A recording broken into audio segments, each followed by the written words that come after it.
Episode की शुरुआत कुछ ज्यादा ही रंगीज मिजाज से होती है। हम देखते हैं कि दो लड़कियां एक लौंडे को बेचारे परेशान कर रही हैं और उसे अलग अलग तरीके से टॉर्चर कर रही हैं। और वहीं पे वो लौंडा उन लोगों को यहाँ पे अपनी सिस्टर इन लॉ बुला रहा है। इससे पहले तुम गलत सोचो, मैं बता दो इसका कोई लेना देना नहीं है इस लाइन से। इसे ताला मारो। लगे हाथों वो उसे यहाँ पे पति भी बुला रही थी और उससे कहते तुम्हें समझ में नहीं आ रहा ना, हम तुम्हें सिखाएंगे। वहीं पे वो लौंडा अपने मन के अंदर सोचता है कि तुम्हें कैसे बताओ, अब मैं पहले की तरीके फुद्दू थोड़ी हूँ। जिसके बाद हम लोगों को खटाखट मौतें दिखाई जाती हैं ये फैमिली के कुछ सदस्यों की। पहला बंदा है ये जेंगू, जो कि यहाँ पे 48 साल का है और ये नॉर्थ डिस्ट्रिक्ट में मारा गया है एक एक्सीडेंट के अंदर। दूसरा बंदा है ये जेंगुआ, जो कि 43 साल का है और ये भी ईस्टर्न डिस्ट्रिक्ट के अंदर मारा गया है, कुछ भी वहाँ पे नहीं बचा। दूसरा है जिंग बैंग, जो कि यहाँ पे 34 साल का है और ये भी किसी जुआनजो डिस्ट्रिक्ट के अंदर मारा गया है और इसमें भी कुछ नहीं मिला। चौथा बंदा है जिंग चंग, जो कि यहाँ पे 38 साल का है और ये भी यहाँ पे जुआनवो डिस्ट्रिक्ट के अंदर मारा गया, लेकिन कुछ भी पता नहीं चला। जिसके बाद पांचवा बंदा है लिंग टियान, जो कि यहाँ पे 27 साल का है और ये साउथर्न डिस्ट्रिक्ट के अंदर मारा गया है, फिर भी कुछ नहीं पता चला। और छठा बंदा है लिंग जुन, जो कि यहाँ पे 26 साल का है और ये भी साउथर्न डिस्ट्रिक्ट के अंदर ही मारा गया है। और ये फैमिली का फेमिलर यहाँ पे चल रहा था, क्योंकि ये सभी ये फैमिली के ही सदस्य हैं या फिर बेटे हैं। हम लोग यहाँ पे एल्डर ये को देखते हैं, जो कि ये फैमिली के हेड भी हैं और इन्हीं के पीछे यहाँ पे डान किंगडम का 3 स्टार जनरल निंग यू भी था और वो यही कह रहा था कि एनिमी का अटैक इतना ज्यादा बेसबर होगा कि हमने सोचा भी नहीं था। लेकिन एल्डर ये उसे कोई भी यहाँ पे दोष नहीं देते हैं, क्योंकि ये लोगों को फैमिली का मोटो है, जब भी ये किसी बैटलफील्ड के ऊपर कदम रखते हैं तो ये मान लेते हैं कि ये कभी भी यहाँ पे ओल्ड एज से नहीं मरेंगे। बेसिकली शांतिपूर्वक जिंदगी ये नहीं जी पाएंगे, कोई ना कोई इन्हें मार ही देगा, क्योंकि दुश्मन इतने जो बना लेंगे। हमें यहाँ पे एल्डर ये के बारे में भी बताया जाता है, जो कि यहाँ पे फॉर्मर डान किंगडम के 5 स्टार जनरल हैं और साथ ही में ये फैमिली के हेड भी। फैमिली इसका लफड़ा रहेगा, इसीलिए डिटेल में बता रहा हूँ, अब तक तो मैंने पता नहीं क्या क्या स्किप कर दिया होता। जैसा कि मैंने बताया कि ये सभी हमले एक टाइम पे ही हुए हैं, यानी कि जितने भी 6 बच्चे थे सभी के ऊपर एक टाइम पे ही हमला किया गया, यानी कि कोई तो है जो कि इनकी ये फैमिली को टारगेट कर रहा है। जिसके बाद हम देखते हैं कि यहाँ पे एल्डर ये का 7वां पोता आता है, जो कि मानसिक तौर पे थोड़ा सा कमजोर था। बेसिकली अभी उसकी उम्र 55 की है, लेकिन दिल बचपन का है। बाय द वे यही मेन हीरो है, मैं बता दूं तुम लोगों को पहले, जो कि ये फैमिली का सबसे छोटा बेटा है ये फैन, और यही मेन कैरेक्टर भी है। एल्डर ये उसको हाथ दे के ऊपर खड़ा करते हैं और सब लोगों को बताते हैं कि ये फैमिली के अंदर ये फैन और एल्डर ये को छोड़ के कोई भी नहीं बचा है। लेकिन इसके बावजूद जुआन फैमिली की जो लड़की है वो यहाँ पे ये फैन के साथ शादी करने को राजी है, जिससे इन लोगों की फैमिली आगे बढ़ती रहेगी, कभी भी यहाँ पे खत्म नहीं होगी। जिसपे सभी लोग हैरान होते हैं और आपस में बात करते हैं और उनकी बातों से हमें पता चलता है कि ये फैन फैमिली का सबसे छोटा बेटा तो है, लेकिन वो एक टाइम पे यहाँ पे एक ब्रोकन कैरेक्टर भी हुआ करता था। बेसिकली वो 15 की उम्र में ही यहाँ पे ग्रैंड मास्टर डीएलएम के अंदर चला गया था और ग्रैंड जिया के टॉप एक्सपर्ट्स को उसने ज्वाइन कर लिया था। लेकिन अगर 5 साल पहले कोई कार एक्सीडेंट ना हुआ होता तो वो कभी भी यहाँ पे इस तरीके के हालातों में न आया होता, और उसी एक्सीडेंट के चलते ये अपनी पूरी पावर को भी खो दिया और साथ ही में मानसिक तौर पे इस तरीके से कमजोर हो गया। बेसिकली उम्र तो अभी इसकी यहाँ पे 22 या फिर 25 साल की है, लेकिन ये भी 5 साल के बच्चे जैसा है। फैमिली में सबको जानता है, हर किसी को भी, बस भाई का जो दिमाग है वो 5 साल की उम्र में अटक गया है। हमें यहाँ पे जुआन फैमिली की डॉटर के बारे में भी बताया जाता है, जो कि यहाँ पे जुआन फैमिली की सबसे बड़ी बेटी है और वो ये फैन की बचपन की दोस्त है, इसीलिए उनका लगाव गहरा है, इसलिए वो उससे शादी करना चाहती है। लेकिन तभी हम लोग देखते हैं कि जुआन फैमिली का हेड, जो कि यहाँ पे जुआन यूवी का सेकंड अंकल भी है, वो यहाँ पे शादी को तोड़ देता है, ये कहते हुए कि यहाँ पे ये फैन पागल है और ये भी अपनी पूरी लाइफ उसके साथ बर्बाद नहीं करेगी। भाई तो अपने अंकल से भी लंबी एक कॉम्प्लेंट पीती थी क्या ये? वो फिर सगाई या फिर शादी तोड़ देने की वजह से एल्डर ये काफी ज्यादा यहाँ पे नाराज हो जाते हैं और उन्हें झटका लगता है। बेसिकली उनकी उम्मीदें इसी शादी के ऊपर टिकी हुई थी, वो टूट गई तो ये भी अपनी जिंदगी तोड़ रहे हैं धीरे धीरे करके। वह फिर ये फैन भी उससे पूछता है कि तुम तो ऐसे इंसान नहीं हो भाई, तुम मेरी बीवी काहे लिए नहीं बनोगी? मैंने बताया तो भाई को सब कुछ पता है, बस ये नहीं पता कि दुनिया हरामखोर है। वह फिर एल्डर या यूफी को पहले से ही जानते हैं, यहाँ तक कि जब एक्सीडेंट हुआ था ये फैन का वो तब भी यहाँ पे रिश्ता नहीं तोड़ी थी, जिसका मतलब यही है कि कुछ तो हुआ है जिसके चलते वो ये रिश्ता तोड़ रही है। यूफी आगे से कुछ कह पाती उससे पहले उसका अंकल साफ कहता है कि यहाँ पे ये फैमिली के अंदर सिर्फ ये फैन और एल्डर ये बचे हुए हैं। वह पे ये फैन के पास यहाँ पे बिल्कुल भी सेल्फ अवेयरनेस नहीं है कि आसपास क्या चल रहा है, इसलिए ये फैमिली कुछ ही दिनों के अंदर ही यहाँ पे बर्बाद हो जाएगी, इसलिए यहाँ पे शादी करने का कोई भी फायदा नहीं है। एज यू नो, बड़े आदमी के बड़े चोचले, शादी इज बिजनेस। जिसपे एल्डर ये यहाँ पे सेकंड अंकल से कहते हैं कि बेटा अब तू देख बस। वह पे यूफी भी इस ये फैन से साफ कह देती है कि वो उसके साथ शादी अब नहीं करेगी, तो ये आगे से चिढ़ जाता है और नाराज हो जाता है। दलिया खाओ जाके बेटा, तुम्हें भी उसकी जरूरत है। खैर तभी यहाँ पे वाइफूस की एंट्री होती है, जो कि आगे से कहते हैं ये नहीं करेगी तो हम करेंगे ना शादी इसके साथ में। हम लोग देखते हैं कि यहाँ पे ये सभी फियांसी हैं, ये फैमिली के सबसे बड़े और 7वें बेटे की, एक तरीके से ये फैन की होने वाली सिस्टर इन लॉज। खैर मर्द जात की बातों से हम लोगों को पता चलता है कि ये लोग यहाँ पे फ्यूनरल के अंदर भी आए हुए हैं और साथ ही में ये लोग ये फैमिली की इज्जत भी करती हैं। इनमें से एक यहाँ पे 3 स्टार वेलकरी है, इसके भूरे बाल है, और दूसरी यहाँ पे साउथ ईस्ट फार्मास्यूटिकल इंडस्ट्री की हेड है, जो कि यहाँ पे सू फैमिली चलाती है फार्मास्यूटिकल को। जिसके बाद में वेलकरी से मिलवाया जाता है, जिसका नाम यहाँ पे यू लिंग लॉन्ग है, जो कि यहाँ पे सबसे बड़े बेटे की बीवी बनने वाली थी। जिसके बाद 7वें बेटे की होने वाली बीवी से, जिसका नाम यीजुए है, और ये उन सभी लोगों से बता देती है कि ये लोग यहाँ पे ये फैन से शादी करने के लिए रेडी हैं ताकि ये लोग ये फैमिली की लाइन को आगे न्यू कंटिन्यू कर सकें। जिसपे तो सेकंड अंकल काफी हैरान होता है कि ये कैसा बवासीर है भाई, और तुम ऐसा रिएक्शन काहे दे रहे हो, तुमने तो छोड़ा था ना, जाओ अपने काम से काम रखो। जिसपे वो सभी लोग हैरान थे कि ये कैसा पाप है भाई, हमें क्या कमी है भाई जो ये लोग इनसे ज्यादा भीड़े जा रही है। हालांकि कुछ लोगों को ये लग रहा था कि ये लोग अभी के लिए ये फैमिली का साथ दे रहे हैं, लेकिन बाद में ये भी लोग सगाई वगाई तोड़ लेंगे। वहीं पे हम लोग ये फैन को देखते हैं जिसको यहाँ पे कुछ बाहरी शक्ति मिल रही थी, जिसके चलते उसके ऊपर जो पेंडेंट लगा हुआ था वो यहाँ पे क्रैक कर जाता है। तो इसके बाद उसके अंदर से यहाँ पे ये फैन की असली कॉन्सिनेंस बाहर निकलती है, जो कि यहाँ पे 5 सालों से इसी पेंडेंट के अंदर कैद थी। जिसके बाद ये फैन हम लोगों को बताता है कि 5 सालों पहले वो यहाँ पे कोई तरीका ढूंढ रहा था वल्नरेबल रियलम के अंदर ब्रेक थ्रू करने के लिए, तभी उसके ऊपर यहाँ पे हमला हो गया, यानी कि वही एक्सीडेंट जिसके बारे में पता है। जिसके बाद उस हमले की वजह से इसकी सोल्स यहाँ पे 2 हिस्सों में सेपरेट हो गए और साथ ही में 6 स्प्लिट भी।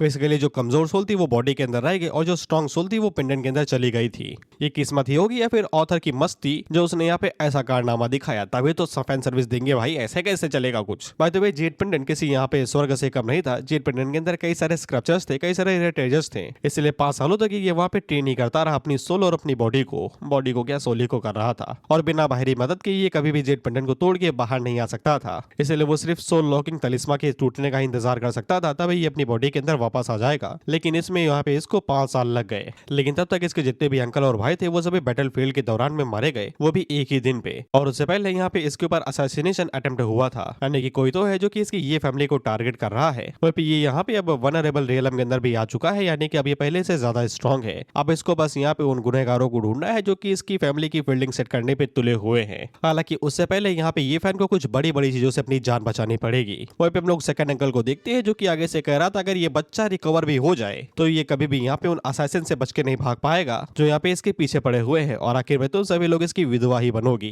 जिस पे लिंग लॉन्ग उसे यही कहती है कि घोड़े अपना काम करना। वहीं पे ये फैन को पता था अगर उसने अभी बता दिया कि वो रिकवर कर चुका है तो फिर जो लोग उसकी फैमिली के पीछे पड़े हुए हैं वो उसकी फैमिली के पीछे दोबारा आएंगे, और साथ ही में यहाँ पे इस बार तो उसके सिस्टर इन लॉज को भी खतरा हो सकता है, इसलिए उसे कुछ टाइम तक दोबारा यहाँ पे नल्ले बने रहने की एक्टिंग करनी पड़ेगी। जिसके बाद वो यहाँ पर लिंग लॉन्ग से चिपक जाता है, ये कहते हैं कि मेरे साथ तुम खेलोगी ना, साला फायदा उठा रहा है ये। वह पे लिंग लॉन्ग एल्डर ये से कहती है कि वो अभी भी उनकी ग्रैंड डॉटर इन लॉ है और वो यहाँ पे सारी चीजें संभाल लेगी, जिसपे एल्डर ये काफी ज्यादा खुश हो जाते हैं। जिसके बाद लिंग लॉन्ग यहाँ पे यूफी से कहती है कि ये फैन की वाइफ होने के नाते वो यहाँ पे उसके एंगेजमेंट को अब यहाँ पे पूरी तरीके से तोड़ती है, जिसपे यूफी आगे से माफी मांगने के अलावा और कुछ भी नहीं कर पाती।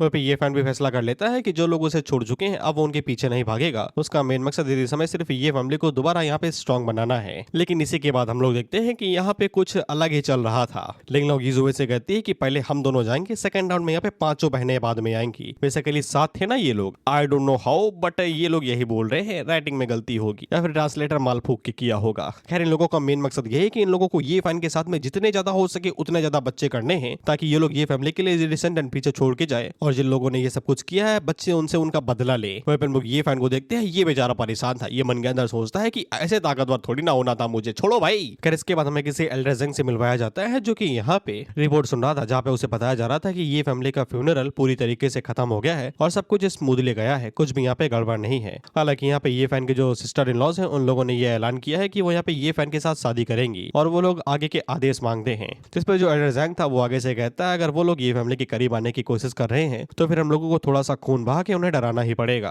5 सालों पहले जो यहाँ पे ये फैन का एक्सीडेंट हुआ था वो पूरी तरीके से बढ़िया गया था, इस बार भी वो वही सेम पर्सन है। हालांकि वो बेवकूफ हो गया है और जब तक वो बेवकूफ रखता है तब तक मुझे उसे जिंदा रखने में कोई भी दिक्कत नहीं है, लेकिन अगर वो कुछ भी उल्टा सीधा करता है तो तुरंत उसे मार गिराना बिना कुछ सोचे समझे। इसी ने ये फैन का एक्सीडेंट एग्जीक्यूट करवाया था। इसके बाद हम लोग ये को देखते हैं जो कि फ्यूनरल यहाँ पे खत्म कर देते हैं और सभी लोगों को वापस जाने को कहते हैं। वह फिर मुगलिंग लाओ को देखते हैं जो कि एल्डर को दोबारा याद दिलाती है कि उन लोगों ने जो फैसला लिया है वो लोग उसके ऊपर टिके रहेंगे और ये कोई मजाक नहीं है। जिसपे एल्डर ये उसे पूछते हैं क्या वो सच में ये करना चाहती है, जिसपे लिंग लॉन्ग आगे से कहती है कि ये उन लोगों का फाइनल डिसीजन है और अब से उन 7 बहनों में यानी कि 7 सिस्टर इन लॉज में से हर एक यहाँ पे ये फैन का महीने महीने ख्याल रखेगी। एक महीने कोई एक रुकेगा तो दूसरे महीने कोई और, क्योंकि इन लोगों को यहाँ पे कई सारे डिसेंडेंट पीछे छोड़ के जाने हैं जो कि यहाँ पे ये फैमिली का बदला लेंगे।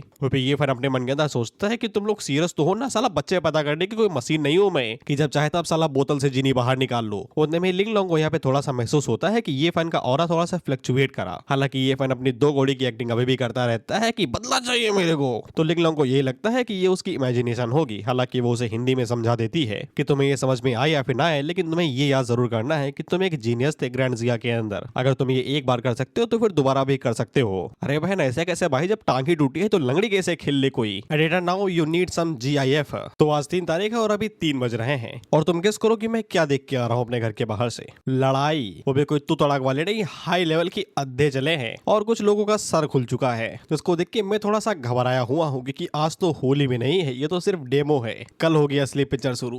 अब इस लड़ाई को देख के मैं अपने पापा से बोल रहा हूँ कि आप मत लड़िएगा, हम तो लड़ भी नहीं पाएंगे। और वो मुझे थोड़ा सा डिसअपॉइंट नजरों से देख रहे हैं, तो मैं भी उन्हीं नजरों से देखता हूँ कि खाली थोड़ी ना पैदा किया है तुमने भाई, 20 साल का लौंडा ही तो है, कौन सा तुमने उसको ब्लैक कराटे की ट्रेनिंग दी है। और अगर तुम्हें मेरी बातों से लगता है कि मैं एक डेयरिंग टाइप का बंदा हूँ, कुछ भी कर सकता हूँ, तो तुम्हें बता दो मैं बड़ा फट्टू किस्म का बंदा हूँ। मैंने कुछ किया तो सीधा अटेम्प्ट टू मर्डर का केस ही लगेगा, और मैं कुछ ऐसा करूँ तुम्हें अच्छा थोड़ी ना लगेगा। खैर अब स्टोरी कंटिन्यू करते हैं, 4 तारीख को कुछ होगा तो तुम्हें बताऊंगा। अजीब गाँव है मेरा, लड़ते भी हैं साथ भी रहते हैं। खैर इन लोग ये फैन से कहते हैं कि उन सातों लड़कियों ने यहाँ पे फैसला किया है कि वो अपनी पूरी जिंदगी भर उसके साथ रहेंगी, इसलिए उसको भी ये मेक श्योर करना है कि वो उन लोगों को यहाँ पे नीचा ना दिखाए और ना ही उन लोगों को यहाँ पे नाराज करे। अगर वो ऐसा कुछ करता है तो वो उसको यहाँ पे बिल्कुल भी नहीं छोड़ेगी और मरते दम तक उसका पीछा करेगी उसकी जान लेने के लिए। वही बात है, ये सब कुछ अपना सारा गिव अप कर रहे हैं अपनी फैमिली सिर्फ उसको फॉलो करने के लिए, इसलिए ये फैन का भी फर्ज बनता है कि वो भी इन लोगों को यहाँ पे लॉयल्टी दे। ये बात ये फैन भी समझता है कि ये लोग अपनी जिंदगी यहाँ पे खतरे में डाल रहे हैं सिर्फ उसके और उसकी फैमिली के लिए। लिंग लोग उसे कहती है अगर उसके पास हल्का सा भी चांस है यहाँ पे कॉन्फिडेंस होने का तो वो उसको जोड़े और यहाँ पे वापस आए, अपनी फैमिली को प्रोटेक्ट करे, उन्हें प्रोटेक्ट करे और अपने अंकल और भाइयों का बदला ले।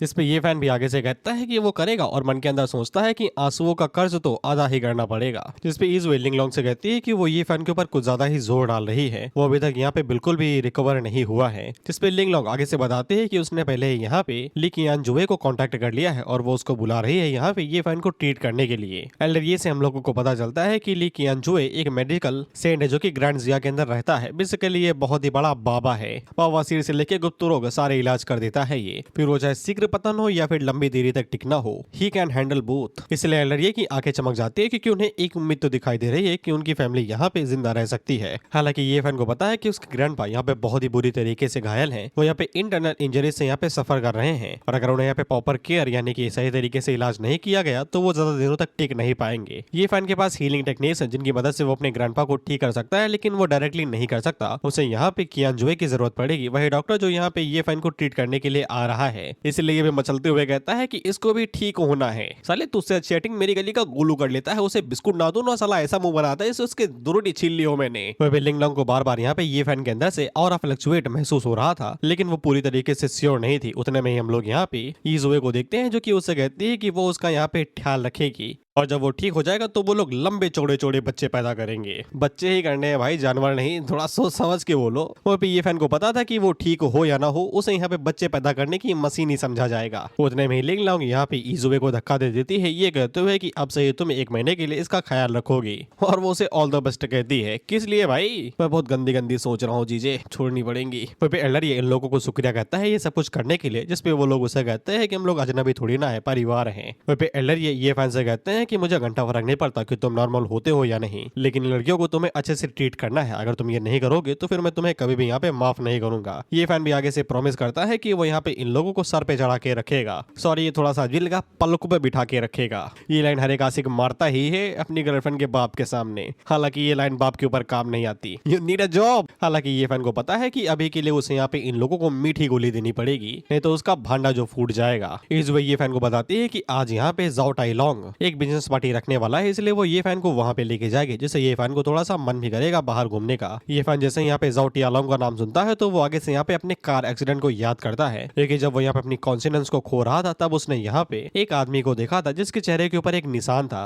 और अभी जब यहाँ पे फ्यूनरल चल रहा था उतने में यहाँ पे जाओ दोबारा आया था, लेकिन उसके साथ यहाँ पे वो बंदा भी था जो कि यहाँ पे एक्सीडेंट के दौरान में ये फैन की नजर में आया था, जिससे ये फैन को समझ में आ जाता है कि उसे यहाँ पे बदले की लीड जाओ फैमिली से ही मिलेगी। जिसके बाद हम लोग जुआन फैमिली को देखते हैं जहाँ पे हम लोग यूफे को देखते हैं और उसका सेकंड अंकल उसे कहता है कि यहाँ पे पार्टी होने वाली है, इसलिए जल्दी से तैयार हो जाओ। यूफी आगे से मना कर रही थी कि उसका मन नहीं है, लेकिन अंकल उसके ऊपर चिल्लाते हुए कहता है कि तुम अभी भी ये फैन के बारे में सोच रही हो क्या? तुम्हें मैंने हिंदी में समझाया है कि ये फैमिली खत्म हो चुकी है, लिंग लोंग और बाकी लोग उससे शादी कर रही है, तो फिर ये सब कुछ सिर्फ एक बहाना है, बाद में वो भी लोग शादी तोड़ लेंगी। जिसपे यूफी अंकल को यहाँ से भगाती है ये कहते हुए कि वो पार्टी में आएगी, जिसपे अंकल यहाँ से कहते हुए निकल जाता है कि कुछ अच्छा पहनना, मास्टर ली ने तुम्हें खास बुलाया है। और मन के अंदर सोचता है कि ये सब कुछ जुआन फैमिली के लिए कर रही हो तुम। हालांकि यूवी का दिल अभी भी यहाँ पे ये फैन के ऊपर ही टिका हुआ है। खैर इसके बाद हम लोग ये फैन पे दोबारा आ जाते हैं जहाँ पे किसी चीज की तैयारी चल रही है। ये फैन आगे से कहता है कि ये क्या गंदी चीजें कर रहे हो मेरे साथ, जिसपे यूजुए पहले तो ये देख के हैरान थे कि बंदे की बॉडी अभी भी टिप टॉप कैसे है। साला इतने सालों से उसकी बॉडी यहाँ पे गुड शेप के अंदर कैसे है, इसको मेटाबॉलिज्म कहते हैं। अब सर दर्द के नाम पे 2 डब्बे आइसक्रीम की लपेट जाओगे तो पेट तो बाहर निकलेगा ही ना।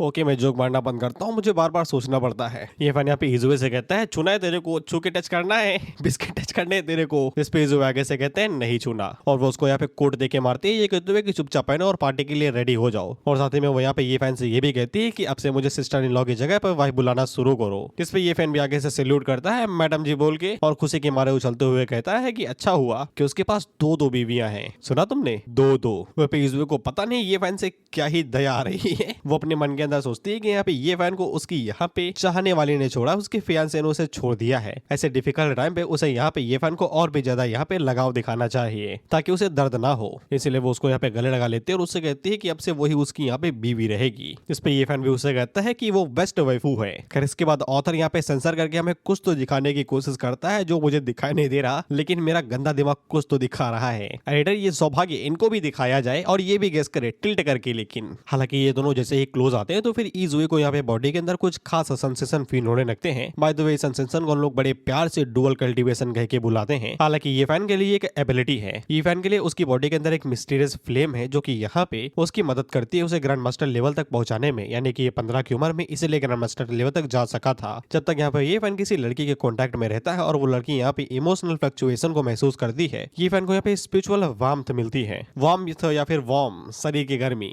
एडिटर नीचे स्पेलिंग डाल देना। और ये फैन इसी चीज को यहाँ पे मार्शल आर्ट की के अंदर कन्वर्ट कर देता है जो कि उसकी पावर को यहाँ पे इनहेंस करता है। हालांकि ये रिक्वायर नहीं है कि ये फैन यहाँ पे किसी लड़की के साथ कांटेक्ट में आए, बिना कांटेक्ट के भी ये स्पिरिचुअल फ्लेम्स यहाँ पे उसके लिए स्पिरिचुअल वार्मथ बनाने रहती हैं और उसकी ट्रेनिंग में यहाँ पे मदद करती हैं। हालांकि जब वो किसी लड़की के कांटेक्ट में आएगा तो फिर ये कल्टीवेशन जो स्पीड रहेगी ये कई गुना ज्यादा बढ़ जाएगी। अब तो भाई के पास यहाँ पे 7 समुंदर है तो फिर उसे लहरों की कमी कहाँ ही होगी। अब तो वो बहुत ही जल्द अपने रिदम्स को यहाँ पे ब्रेक थ्रू करेगा। 7 समुंदर में इस भाई के पास 7 बीवियां हैं। आई डोंट नो हाउ, मतलब कि ये अपनी अंडियों को भी नहीं छोड़ने वाला। आई मीन उन लोगों ने बता दिया है कि सिर्फ सगाई हुई थी, नाम की शादी एक मात्र, तो फिर मुझे कोई फर्क नहीं पड़ता। और वैसे भी जिसने रेड ऑफ हीलर देखा हो उसको तुम कहीं इन सभी चीजों से हिला पाओगे। हालांकि ईजुए के लिए कुछ ज्यादा ही हो रहा था, इसलिए वो उसे साइड में धक्का मार के यहाँ से बाहर निकल आती है। उतने में उसका कोई बॉडीगार्ड या फिर सर्वेंट आता है जो कि उसे बताता है कि फैमिली हेड और साथ ही में सेकंड मास्टर दोनों उसे यहाँ पे देखना चाहते हैं और उसके साथ किसी बारे में बात करना चाहते हैं। ईजुए को भनक लग जाती है कि वो सभी लोग उसे यहाँ पे ट्रायल के अंदर डालने वाले हैं। बेसिकली फैमिली बड़ी है जहाँ पे बिजनेस बटा हुआ रहता है, तो ट्रायल एक तरीके से यहाँ पे किसी की गलती को यहाँ पे या फिर प्रॉफिट को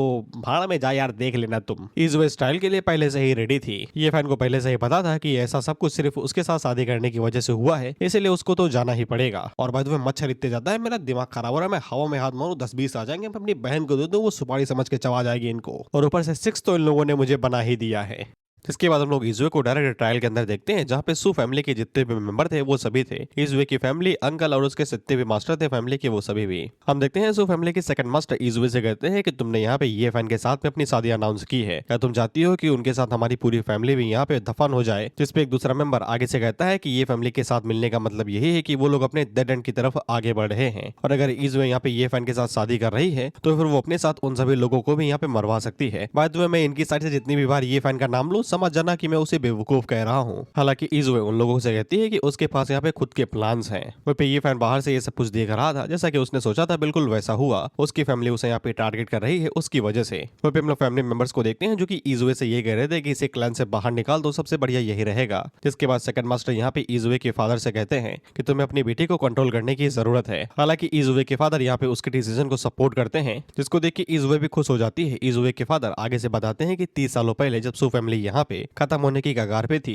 तो सिर्फ ये फैमिली उनकी मदद करने के लिए आगे आई थी और उन लोगों के लिए लाइफ सेवर बनी थी। अगर ये फैमिली का सपोर्ट ना होता तो वो लोग यहाँ पे मारे जाते और छोटी सी सिर्फ वर्कशॉप के अंदर ही रह पाते। इसलिए ईजुए के फादर आगे से कहते हैं कि ईजुए अपनी जगह पे ठीक है, अगर किसी को लगता है कि वो गलत है तो फिर यहाँ से दफा हो जाओ। लेकिन तभी अचानक से उन सभी लोगों के यहाँ पे फोन बजने लगते हैं। जब वो सभी अपने फोन को रिसीव करते हैं तो फिर इनके जितने भी पार्टनर थे, फिर वो चाहे माल सप्लाई करने वाला सप्लायर हो, चाहे इनके साथ जो पार्टनरशिप किया हो, फिर वो चाहे कोई हो, वो उन लोगों के साथ सारे रिश्ते नाते तोड़े ले रहे थे और उनके साथ कोई भी बिजनेस नहीं करना चाहते हैं। जिससे इन लोगों को समझ में आ जाता है कि कोई तो ताकतवर फिगर है जो कि अब यहाँ पे पूरी तरीके से सू फैमिली को ब्लैकलिस्ट कर रहा है। जिससे इजुए के फादर को समझ में आ जाता है कि जो लोग इतने समय यहाँ पे ये फैमिली को टारगेट कर रहे थे, अब वो यहाँ पे सू फैमिली को टारगेट कर रहे हैं ताकि इन लोगों को डराया धमकाया जा सके। इसीलिए सू फैमिली के जितने मेंबर थे वो सब यहाँ पे इजुए के फादर से यही कह रहे थे कि अभी अच्छा इंसान बनने का कोई भी फायदा नहीं है। ये फैमिली के साथ जो कुछ हो गया वो हो गया, लेकिन वो लोग यहाँ पे उस बंदे को बिल्कुल भी उंगल नहीं कर सकते हैं जो यहाँ पे ये फैमिली को बर्बाद किया है। अगर ऐसा ही चलता रहा तो उनकी फैमिली अब यहाँ पे पूरी तरीके से बर्बाद हो जाएगी। और ऊपर से उसने भी बोला था कि वो यहाँ पे जिया फैमिली के साथ में पार्टनरशिप करना चाहता है। अगर ऐसा ही चलता रहा तो वो यहाँ पे कभी भी उनके साथ पार्टनरशिप नहीं कर पाएगा।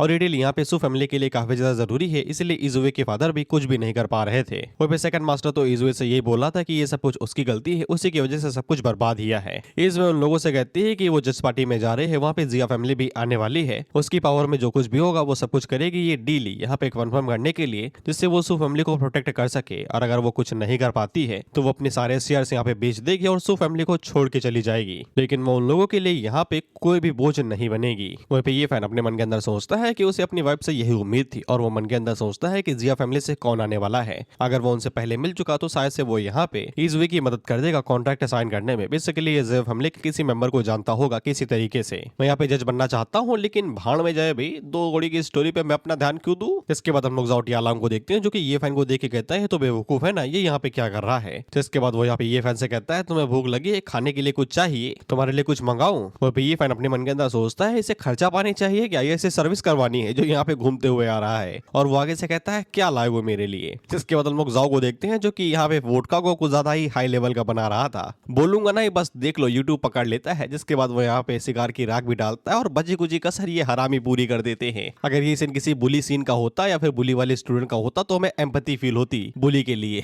लेकिन हमें जाओ के लिए बुरा लग रहा है क्योंकि जाएगा तो ये इसके ही मुंह में। खैर ये फैन से कहता है लो तुम्हारे लिए स्पेशल ड्रिंक बनाई है, स्टिंग एनर्जी, प्रोटीन के लिए चोको चिप्स भी डाली हैं। वो पे जाओ का एक ही मकसद है कि वो यहाँ पे इजुए को पाना चाहता है, जिसके लिए वो यहाँ पे ये फैन की फील्डिंग भी सेट कर सकता है। बाय द वे वो करेगा नहीं क्योंकि ये सर्कमस्टेंसेस ही ऐसे बनाए जा रहे हैं। इजुए की फैमिली को जो टारगेट किया जा रहा है उसमें जाओ फैमिली का ही हाथ है कहीं ना कहीं। वो ये फैन को देखते हैं जो कि आगे से वाइन को पकड़ के कहता है कि ये एनर्जी ड्रिंक इतनी ज्यादा अच्छी कैसे बनी। जिसपे वो सभी उसके ऊपर हंसते हुए कहते हैं तो पूरी तरीके से पगला चुका है। उतने में हम लोग देखते हैं कि एक साफ सफाई वाली यहाँ से गुजर रही थी, तो फिर ये उनके पास जाता है और कहता है कि आप तो स्पेशल इंग्रेडिएंट लेके जा रही हैं। जिसके बाद वो यहाँ पे उस गंदे पानी को उठाता है और उसके अंदर भर देता है। जिसके बाद वो सभी लोग यहाँ पे उसका वीडियो बना रहे थे क्योंकि अगर ये वायरल जाएगा तभी तो पब्लिक की बेइज्जती होगी। लेकिन उतने में यहाँ पे ये फैन तेजी के साथ आगे बढ़ता है जो कि ये जाओ का टेटुआ पकड़ता है और उसके मुंह के अंदर स्पेशल एनर्जी भर देता है, ये कहते हुए कि तुम तो पियो भाई, शुरुआत में तो तुम ही किया है। जिसके बाद होना क्या था, इन्हें तो गिना ही जाना था। और भाई का सारा माल पानी बाहर निकल आता है। जिसके बाद जाओ पीछे मुड़ के कहता है कि तुमने ये क्यों किया मेरे साथ, साले तू जो करने जा रहा था वो तुझे नहीं दिखाई दिया। ये फैन आगे से कहता भी है कि टेस्ट अच्छा नहीं किया, तुमने तो ये बनाई थी। और वो आगे से कहता है कि इस वे तो उसे कभी भी यहाँ पे ड्रिंक करने नहीं देती, लेकिन क्योंकि तुमने मुझे ये ड्रिंक ऑफर की इसलिए मैंने तुम्हें भी दी थोड़ी सी। ये फैन हम लोगों को बताता है कि उसने यहाँ पे इन 5 सालों में जेट पेंडेंट के अंदर बहुत कुछ सीखा है, सिर्फ मार्शल आर्ट ही नहीं, जाओ जैसे बंदों से कैसे निपटा जाता है ये भी। इनको साला ऑफ गार्ड में पकड़ो, जब ये सतर करना हो तब इनकी गुद्दी पीटो। खैर इसके बाद अपने लोडों को आगे भेजता है ये फैन की सर्विस करने के लिए, लेकिन वो बेचारे कर नहीं पाते हैं। ये फैन तो कुछ भी नहीं कर पाता क्योंकि उसके कुछ करने से पहले यहाँ पे एक पहाड़ आता है जो कि ये फैन को प्रोटेक्ट करने के लिए आया था। वो 2 लोगों की मुंडी पकड़ता है और आपस में टकरा के उन्हें एक जाल और 2 दिल बना देता है। और वहीं पे उस पहाड़ को देख के जाओ की फट जाती है। वो आगे से कहता है कि तुम तो यहाँ पे नहीं थे साला, तुम तो टाउन से बाहर थे ना।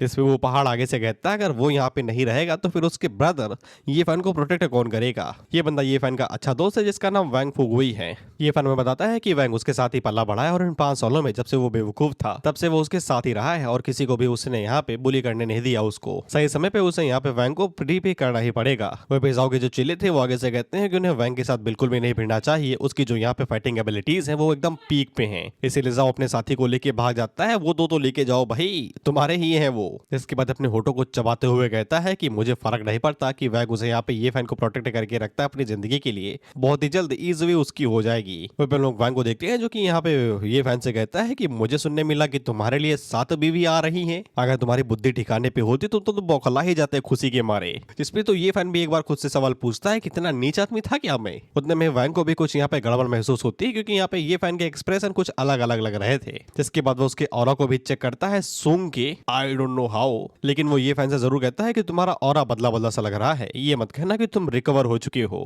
हालांकि ये फैन उसको भी पट्टी पढ़ा देता है, ये कहते हुए अब्बा डब्बा जब्बा।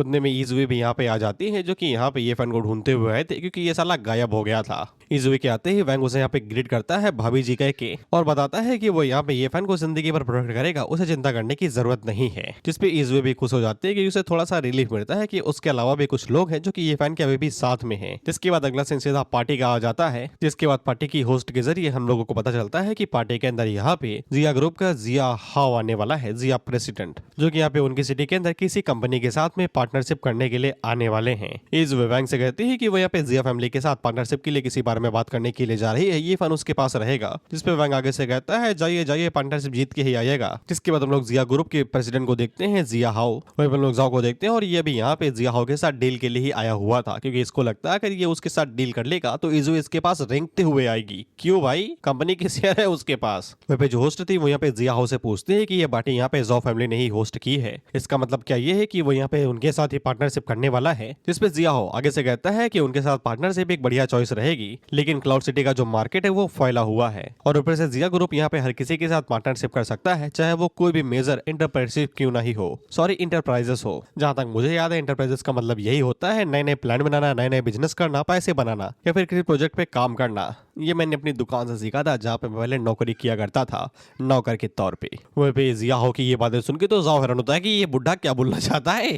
साला हम लोगों ने इतनी बड़ी पार्टी रखी, इसे बुलाया, खर्चा दिया, और कह रहा है कि ये किसी के साथ भी पार्टनरशिप कर लेगा। वहीं पे जिया हो की बात सुन के यहाँ पे इस वे खुश हो जाती है, क्योंकि उनकी फैमिली के पास अभी भी चांस है उनके साथ पार्टनरशिप करने का। वहीं पे हम लोग ये फैन को देखते हैं जो कि जिया हो को तिरछी नजरों से देख रहा था, क्योंकि वो जिया हो को पहचानता है। वहीं पे जिया हो जैसे ही यहाँ पे ये फैन को देखता है तो वो उसको भी पहचान जाता है। इसके बाद वो भागते हुए ये फैन के पास जाता है और उससे कहता है कि डिवाइन डॉक्टर, मैंने आपको आखिरकार ढूंढ ही लिया, अब मैं यहाँ पे आपको रीपे कर सकता हूँ अपनी पूरी जिंदगी के साथ में। जिसपे सभी लोग हैरान थे हमारे साथ में कि ये बूढ़ो इसको कैसे जानते हैं। वहीं पे सभी लोगों को यही लग रहा था कि ये फैन की बदौलत ही अब सू फैमिली शायद से जिया फैमिली के साथ में पार्टनरशिप कर सकती है। उसको देख के जाओ हैरान था कि ये बुढ़ा इसको कैसे जानता है, इनकी तो खूब जोड़ी जमेगी, उम्र 55 की दिल 55 का। खैर इसके बाद वो आगे बढ़ता है और यहाँ पे जियाहो से पूछता है कि तुम इसे कैसे जानते हो भाई, इसने तुम्हें गलत समझ लिया होगा, इसके पास यहाँ पे कोई भी मेडिकल स्किल नहीं है, ये तो नल्ला है नल्ला। और वो आगे से ये कहता है कि उसको भी यहाँ पे ये फैमिली की सिचुएशन के बारे में पता होगा, बढ़िया यही रहेगा कि वो लोग ये फैमिली के साथ ना उलझे। लेकिन जियाहो कहता है कि उसने कोई भी गलती नहीं की है ये फैन को पहचानने में। 5 सालों पहले जब वो मरने की कगार पे था तो फिर एक डिवाइन डॉक्टर आया था उसको बचाने के लिए, जो कि ऑफ कोर्स ये फैन ही है।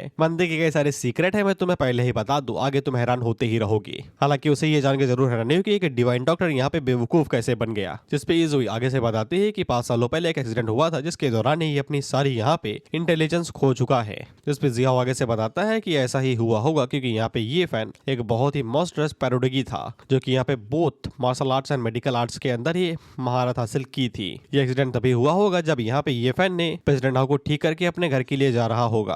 वहीं पे ये फैन के दूध का कर्ज अदा करने के लिए जिया हो इजुई से पूछता है क्या वो यहाँ पे उसके साथ पार्टनरशिप करना चाहेगा, उसकी तो फार्मास्यूटिकल बिजनेस है ना। जिसपे इजुई काफी ज्यादा खुश हो जाती है क्योंकि लड्डू तो सीधा उसके मुंह में ही आ गिरा। जिसपे जाओ आगे से समझाता भी है कि बिजनेस के तरीके से यहाँ पे सभी मेजर पार्टनर से यहाँ पे सो फैमिली को ब्लैकलिस्ट कर दिया है, और अगर वो यहाँ पे ये फैमिली के साथ में जुड़ेगा तो फिर उसको भी यहाँ पे खतरा हो सकता है। उससे बढ़िया चॉइस यहाँ पे जॉ फैमिली रहेगी। बिजनेस के पर्सपेक्टिव से मैं यहाँ पे जॉ फैमिली को चूज करता, धंधा नहीं रुकना चाहिए, बट स्टिल दूध का कर्ज अदा करने के लिए मैं सू फैमिली को ही चूज करता। लेकिन हाउस आगे से कहता है कि उसे यहाँ पे ये फैन को पहचानने में कोई भी गलती नहीं हुई है। 5 सालों पहले वो मरने की कगार पे था, अगर उतने समय डिवाइन डॉक्टर उसे ना बचाता तो उसके लिए यहाँ पे ये पैसा कौड़ी किसी भी चीज की नहीं थी। और अगर सू फैमिली यहाँ पे ये फैन को नहीं छोड़ रही है तो फिर वो कैसे यहाँ पे ये फैन को छोड़ सकता है, जब तो वो यहाँ पे सू फैमिली से भी ज्यादा एहसान में है ये फैन के। इसलिए हाउस यहाँ पे ऐलान करता है कि उनकी जया फैमिली सिर्फ सू फैमिली के साथ ही पूरी क्लाउड सिटी के अंदर अपनी पार्टनरशिप करेगी, और उन्हीं के साथ यहाँ पे जितने भी चैनल्स है बेसिकली यहाँ पे सर्विस लाइन जैसे कि पैसा वैसा देना हुआ, सप्लाई करना हुआ, ये सब कुछ उनके साथ करेगा। जिससे इजुई काफी ज्यादा खुश हो जाती है क्योंकि अब उसको यहाँ पे अपनी सू फैमिली को छोड़ना नहीं पड़ेगा। और सभी लोग यहाँ पे दोबारा बात करने लगे थे उन्हीं लोगों के बारे में कि ये फैमिली अभी भी अपनी जड़ों से पूरी तरीके से मजबूत है, हालांकि ऊपर की पत्तियां भले ही झड़ गई हैं। वहीं पे वो इजुई की भी तारीफ कर रहे थे कि इजुई ने हीरा ढूंढा है। हालांकि जाओ की जल रही थी, बेटा अब तुम बर्फ पे अपनी तशरीफ रखो, उसी को ही सहलाओ। वही तुम्हारा इलाज बन सकती है। वो पे हाउजिया इजुए से कहते हैं कि तुम्हें मुझे यहाँ पे शुक्रिया नहीं कहना चाहिए, किसी और को। जिस पे इजुए ये फैन की तरफ देखते हैं और उसे शुक्रिया कहती है ये सब कुछ करने के लिए। इस पे ये फैन भी खुश था कि वो अपनी वाइफ की मदद कर पा रहा है, उसके बढ़कर उसे क्या ही चाहिए। जिसके बाद वो हाउजिया को भी शुक्रिया कहता है, जिसपे हाउजिया उसे कहता है कि वो इतना ही कर सकता है, लेकिन वो भी यहाँ पे उन लोगों को कुछ भी नहीं कर सकता जो यहाँ पे इन सभी चीजों के पीछे हैं। जिसपे ये फैन अपनी आइडेंटिटी उसके सामने रिवील कर देता है, ये कहते हुए कि तुमने बढ़िया किया है, वो उसे यहाँ पे अलग तरीके से ट्रीट नहीं करेगा। जिससे हाउजिया भी हैरान होता है कि ये तो साला ठीक ठाक है, तो ये फालतू में काहे नौटंकी कर रहा है। जिसपे हाउजिया बोल के मुंह खोलने वाला था, उतने में ही ये फैन उसे दोबारा चिपक जाता है और उसे हिंदी में समझा देता है कि उसकी फील्डिंग सेट है। अगर वो अभी सभी को बता दे देगा वो ठीक हो चुका है, तो जो लोग उसके पीछे पड़े हुए हैं तो वो लोग उसके साथ साथ उसके पूरे घर वालों की भी फील्डिंग सेट कर देंगे, इसलिए अभी के लिए सिर्फ उसके ऑर्डर्स फॉलो करो। जिसपे हाउजिया ये फैन से इंप्रेस होता है कि ये फैन सिर्फ 20 साल का है, लेकिन इसके बावजूद इस तरीके की स्ट्रेटेजी से सोच रहा है। इसको तुम स्ट्रेटेजी से कहते हो? इससे अच्छी स्ट्रेटेजी मेरे घर का रमेश बना लेता है, दारू पी के नाले में न गिरे इसलिए उससे पहले ही ढक्कन तक देता है नाले के ऊपर। खैर अब से वो यहाँ पे ये फैन के ऑर्डर्स को फॉलो ही करने वाला था, क्योंकि उसे भी पता था कि मेन कैरेक्टर यही है, यही इसकी नैया पार कराएगा। इसलिए वो ये फैन से कहता है कि उसमें जो हो सकेगा वो करेगा उसकी मदद के लिए। उतने में जाओ यहाँ पे हाउजिया से कहता है कि यार तुमने हमारे साथ कोऑपरेट करने का प्रॉमिस नहीं किया था क्या? उतने में ये फैन इजुए से चिपक जाता है और चिल्लाने लगता है कि इसे मेरी बीवी चाहिए। जिससे हाउजिया को समझ में आ जाता है कि ये फैन का पहला ऑर्डर यही है। जिसके बाद वो यहाँ पे बिना कुछ सोचे समझे जाओ के मुंह के ऊपर चट्टा मार देता है और उसे कहता है कि तुम मुझे सिखाओगे कि मुझे क्या करना चाहिए, मैंने कब तुमसे प्रॉमिस किया था। जिसपे जाओ आगे से कहता है कि तुम्हारी फैमिली पावरफुल है, इसका मतलब ये नहीं कि तुम साला मेरे ऊपर हाथ उठा दो, पूरी क्लाउड सिटी के अंदर हमारा ही राज चलता है, बिना रीजन के काहे लिए मारा। जिसपे हाउजिया उसे कहता है कि दूसरे की बीवी के ऊपर गंदी नजर रखते हो, तुम्हें तो सबक सिखाना पड़ेगा। जिसके बाद वो अपने लौंडों को बुलाता है, ये कहते हुए इसने दारू पी है, लात मार के इसे बाहर भगा दो। जिसपे वो लोग जाओ को पकड़ते हैं और साइड वाली अंडे से लेके जाते हैं उसकी सर्विस करते हुए। वो चीखता रह जाता है कि उसने नहीं पी है। फिर इसके बाद हाउजिया इजुए से कहता है कि चलो हम लोग अपने कॉर्पोरेशन को अच्छे से डिस्कस कर लेते हैं। जिसके बाद हम लोग जाओ को देखते हैं जिसकी सर्विस हो चुकी थी और ये सब कुछ ये फैन का ही फॉल्ट बता रहा था, जो कि है भी। और फिर जाओ अपने लौंडों से पूछता है कि जो काम दिया था वो हो गया ना? जिसपे उसके लौंडे बताते हैं कि सारा काम हो चुका है सर। जिसपे जाओ आगे से कहता है कि वो इस बात को पक्का करता है कि ये फैन सही सलामत घर वापस ना जा सके। जिसके बाद हम लोग ये फैन को देखते हैं जो कि यहाँ पे इजुए के साथ घर वापस जा रहा था। वहीं पे इजुए ये फैन को कुछ ऐसे देख रही थी, जो पहली नजर का प्यार नहीं होता वो वाला इफेक्ट था। वो भी हैरान थी कि कहीं उसकी नमोनिया तो नहीं हो गया आंखों में, कि साला उसे अजीब चीजें दिखाई दे रही हैं। वहीं पे ये फैन इजुए को देख लेता है तो उससे कहता है तुम्हें मेरा चेहरा देखना है क्या? पूरी रात भर देखो, वैसे में मैं सो जाऊंगा। जिस पे इजुए अपने मन के अंदर सोचती है कि आज तूने कुछ और करना है भाई, ऐसे कैसे सो जाओगे। इसलिए इजुए थोड़ा सा नर्वस थी, वो यही सोच रही थी कि यहाँ पे ये फैन को पता भी होगा कि ये सब कुछ कैसे किया जाता है, सिखा देना ना तुम, तक लिए शर्मा रही हो। उतने में ये फैन यहाँ पे इजुए को छूता है, उसे पूछता है कि उसके साथ कुछ गड़बड़ है क्या। तो फिर ये फैन की स्पेशल टेक्निक की वजह से यहाँ पे इजुए को कुछ अलग ही फील होने लगता है, इसलिए वो गाड़ी के ऊपर से कंट्रोल खो देती है और लड़ते लड़ते बचते हैं ये लोग। इजुए को अभी भी नहीं पता है कि जब भी वो यहाँ पे ये फैन को छूती है तो अजीब सी गर्माहट उसके शरीर के अंदर दौड़ जाती है और उसे भी थोड़ा थोड़ा अंदाजा होता है कि शायद से ये फैन की स्पेशल स्टेटस की वजह से हो रहा है, जो उसका यहाँ पे स्पेशल जीनियस बोला जाता है। अगर वो यहाँ पे उसके साथ इंटीमेसी बनाएगी, बेसिकली संबंध, तो शायद से उसे भी यहाँ पे पावर मिल सकती है।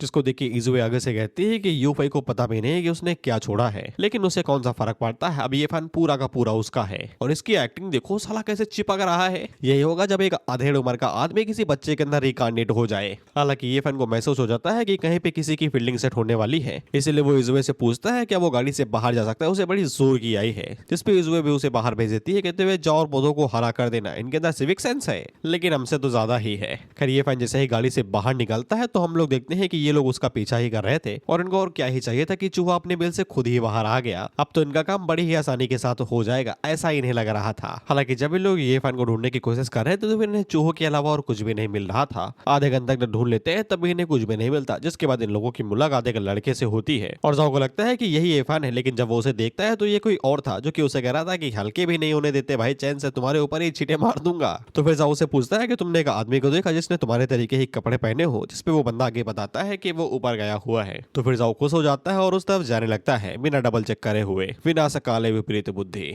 हालांकि ये लोग ऊपर जाते हैं और वहां पे भी ढूंढते हैं, उन्हें वहां पे कुछ भी नहीं मिलता। जाओ को लगता है कि उस बंदे ने इन्हें धोखा दे दिया, लेकिन तभी वो बंदा पीछे आता है जो कि कहता है कि मैंने तुम्हें धोखा नहीं दिया, उस आदमी ने मुझसे ये भी बोला था कि मैं तुम्हें बता दूं कि जो लोग उसका पीछा कर रहे हैं वो बुरे लोग हैं और उनकी फील्डिंग सेट कर देना तुम। जैसे जाओ पूछता है इसका क्या मतलब है भाई। उतने में ही यहाँ पे वो बंदा तेजी के साथ आगे बढ़ता है, जो कि एक बार में ही जाओ के जो 3-4 साथी थे उन्हें नॉकआउट कर देता है और बचे थे सिर्फ ये दोनों, जिनकी सर्विस बाद में होगी। ये दोनों उससे पूछते हैं तुम हो कौन, जिसमें वो बंदा आगे से कहता है कि पहचाना नहीं क्या बे। जिसके बाद वो अपने चेहरे से मास्क हटाता है तो ये फैन ही था। जाओ को तो पहले समझ में नहीं आता, लेकिन बाद में वो प्रोसेस कर लेता है कि यहाँ पे ये फैन मेंटली डिसेबल नहीं है, वो ये सब कुछ नाटक करता हुआ आ रहा था, जिससे इन लोगों की दोबारा फटी। क्योंकि 5 सालों तक ये नाटक करता हुआ आ रहा था, तो फिर ये कब का यहाँ पे ग्रैंड मास्टर रियलम को पार कर गया होगा। साथ में ये तो चीख चीख के यहाँ पे ये फैन को उंगल कर रहा था कि तेरी बीवी मैं ले जाऊंगा। और ऑफ कोर्स तुम्हें पता है कि तुम्हारे सामने एकदम आर्मर्ड मैन खड़ा हुआ है और तुम निहत्ते, तो फिर तुम्हारी फील्डिंग सेटी ही होगी। तो इनका भी वही हाल था। वो पे ये फैन उन लोगों से कहता है कि तुम्हारे ये बुरे कारनामे इतने ही नहीं, अभी और भी हैं। जिसके बाद वो यहाँ पे निशान वाले बंदे की तरफ इशारा करते हुए कहता है कि इसको मैंने अपने एक्सीडेंट के दौरान में देखा था। जिसपे वो बंदा तुरंत अपना डिब्बा खोल देता है, ये कहते हुए कि उसकी जान बख्श दो। ये सब कुछ यहाँ पे यंग मास्टर जाओ ने बोला था, उसने तो सिर्फ यहाँ पे ऑर्डर्स को फॉलो किया है। और पता नहीं ये फैन के पास कौन सी एबिलिटी थी, लेकिन अगर वो उस बंदे के ऊपर पंच मारता है तो वो बंदा एक झटके के अंदर ही पाउडर के अंदर बदल जाता है, लाश के कोई भी नामो निशान नहीं। जिसको देख के जाओ की डबल फटी, वो तो अपनी पैंट भी गीली कर लेता है। और वो ये फैन से पूछता है कि ये कैसी इवल आर्ट है भाई, तुमने एक बंदे को पाउडर के अंदर बदल दिया। जिसपे ये सन आगे से बताता है कि उसके पास यहाँ पे फायर एट्रीब्यूट है, इसलिए अगर वो अपने टारगेट को यहाँ पे ब्लास्ट करे तो उसका टारगेट पाउडर के अंदर बदल जाएगा। और ये फैन हम लोगों को ये भी बता देता है कि उसकी बॉडी के अंदर यहाँ पे बॉल ऑफ किंडलिंग फायर है, यानी कि जलती हुई आग का गोला, जिसकी वजह से वो यहाँ पे इस तरीके की स्किल्स को डिस्प्ले यानी कि परफॉर्म कर सकता है। ये फैन उससे कहता है कि मरने से पहले कुछ बोलना चाहोगे या फिर ऐसे ही पाउडर के अंदर बदल दूं। जिसपे जो बताता है कि उसी ने सब कुछ किया था, लेकिन ये वो बंदा नहीं है जो यहाँ पे ये फैन को मारना चाहता है। वो कोई बड़ा ही आदमी था जो यहाँ पे प्रोविंशियल कैपिटल के अंदर रहता है, जिसने यहाँ पे लियो फैमिली को भी असाइन किया था, यानी कि ये फैन की फील्डिंग सेट करवाने के लिए और उसकी पूरी फैमिली की भी। इसलिए जो लियो फैमिली थी उसने यहाँ पे जाओ फैमिली को फोर्स किया था ये सब कुछ करवाने के लिए, उसका एक्सीडेंट भी। तो फिर लियो फैमिली का नाम सुन के ये फैन काफी ज्यादा भड़क जाता है, क्योंकि लियो फैमिली यहाँ पे उसके ग्रैंडफादर का सबसे लॉयल सबऑर्डिनेट में से एक था और उसने यहाँ पे ये फैन की फील्डिंग सेट करवाने का ऑर्डर दिया था। जाओ ये फैन को और भी अच्छे से बताता है कि लियो फैमिली को भी किसी ने ऑर्डर दिया था और वो बंदा यहाँ पे सैंगजिंग से था। तो ये फैन उसका टेटुआ पकड़ लेता है और उससे पूछता है कि कौन था वो, कौन था वो।